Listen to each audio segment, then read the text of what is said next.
hantay ngagpapada iti mindset, hantay ngagpapada iti capabilities, talents, prinsipyo agsasabali tayo. For example lang iti trabaho, no ti maysa nga tao ket kayat na ag overtime, kayat na nga masapa to impress the boss, to impress her or his colleagues, gawin niya out of love. Pero kung mga ibang tao gusto din na basta ginawa yung tama, ginawa sa tamang oras, walang nadehado, walang nasira, wala na tayo dun. Wag na nating pakialaman yan. Basta inaramid mo iti trabaho, iti oras ti panagtitrabaho, okay na yon. Iti oras mo iti pamilyam, ket haan mo kuman nga agawin. Kasano no i-concentrate mo or you give it all to the company or to the office, wala man lang matira para sa pamilya mo or dumang ag extra trabaho man lang kumano, kasi nagrigat met nga alaim amin ti oras mo ipamuy jay trabaho ket ti sweldom alaim manen igatang mo amin iti makan, maibus lang para makanlaing nga jay ngem no at least man lang at the time nga makamula ka ket hanta unay nga magastusan no adaman lang ti imula nga basit nga pagpurusan iti sidaan. Ken kastamit iti oras mo iti pamilyam, no impaay mo amin iti oras mo iti trabaho kasano ti pamilyam. Panunutem ti pamilya ti gapuna no apay nga nagbirok tayo ti pakitiggidan. Tapno maited tayo iti kasapulan da nga mas panunutem nga haan nga amin nga tiyempo wenno iti kasapulan ti anak tayo ket haan laing nga kwarta, kaya sapulan na ti oras, atensyon, karkaro na ti ubing ken syempre pati asawa. Kasi no ipaay mo amin iti oras mo ti trabaho, masanay danto dumakkel da nga awang ka kasla awang kanton, iaw-awat mula ilatta ti kwartan nga kasapulan da ti panagkita da kanyamon ket kwarta laeng ngem ti atensyon iti ragsak iti iliw nga makisistorya kanyam ket handa nga mabirukan kanyam. So ti tendency na biruken danto iti karuba, iti friends da, iti barkada da.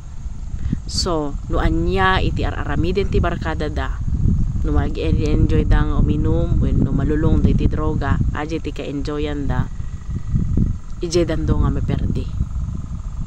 Hamo nga nasubaybayan, hamo nga nakita, na-concentrate ka iti trabaho.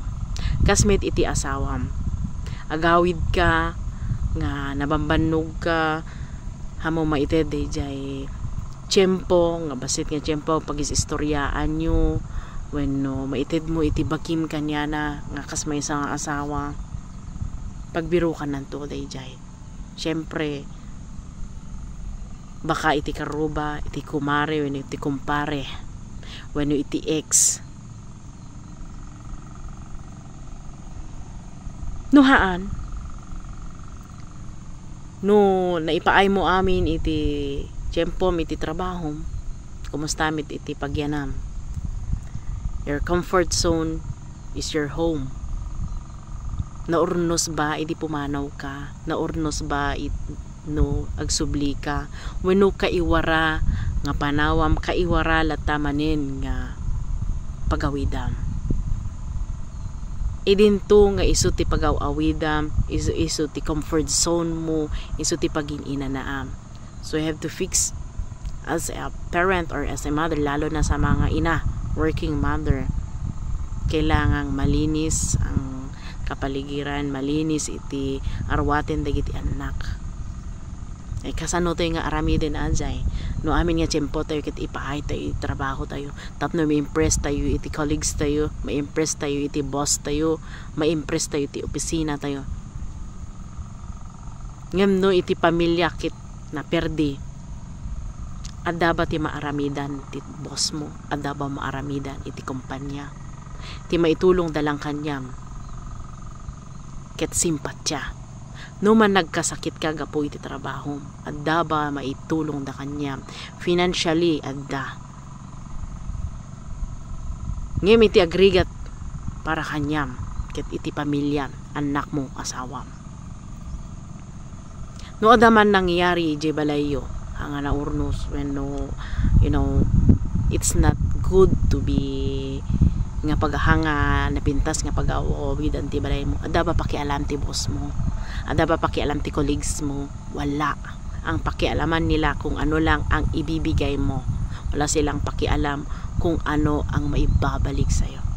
So you have to adjust it, you have to think of it na hindi lahat ng time ay kailangang ibuhos mo para lang magkapera ka.